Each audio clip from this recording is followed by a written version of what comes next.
Pemirsa, inilah seputaran News Sumsel. Selengkapnya.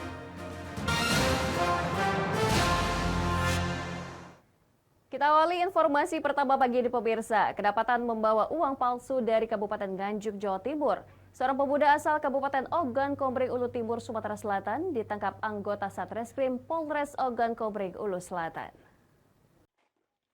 Tersangka Ismail Yusuf, warga desa Belitang, Oku Timur, ditangkap pihak kepolisian setelah melakukan transaksi ke sejumlah warung kelontong dan penginapan dengan menggunakan uang palsu.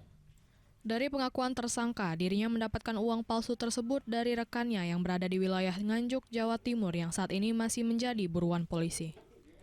Menurut Ismail, uang palsu yang dibawanya berjumlah 10 juta rupiah dan berhasil dibelanjakannya sebanyak 1,5 juta rupiah ke sejumlah warung yang ada di wilayah Danau Ranau dengan sisa uang palsu yang masih tersimpan sebanyak 8,5 juta rupiah berbagai macam pecahan. Selain itu, dirinya baru pertama kali melakukan aksi tersebut lantaran tidak mempunyai pekerjaan tetap. Bayar penginapan pakai uang itu, Pak. Di daerah mana penginapan? Daerah Banding Agung. Banding Agung. Bapak membayar dengan uang palsu tersebut. Uang palsu. Pecahan berapa? 100.000, Pak. 100.000. Sebanyak berapa lembar? 2 lembar. Dari 2 lembar itu Bapak dapat kembalian berapa? 50. 50.000. Pengungkapan kasus ini bermula atas laporan salah satu korban, warga Kecamatan Banding Agung yang mendapatkan uang palsu dari tersangka. Dari laporan warga, petugas langsung melakukan penangkapan terhadap tersangka.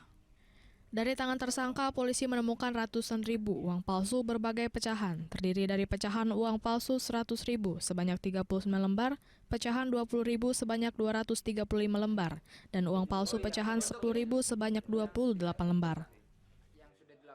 Untuk uang yang sudah diedarkan sebanyak total 1,5 juta yang sudah disebarkan oleh tersangka.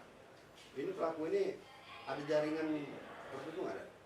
Untuk jaringan tertentu tidak ada dari pengakuan tersangka. Dia mandiri dari Nganjuk sendiri, kemudian datang ke Oku Selatan mengedarkan uang tersebut. Dari Oku Selatan, Teddy Hendrawan, iNews melaporkan.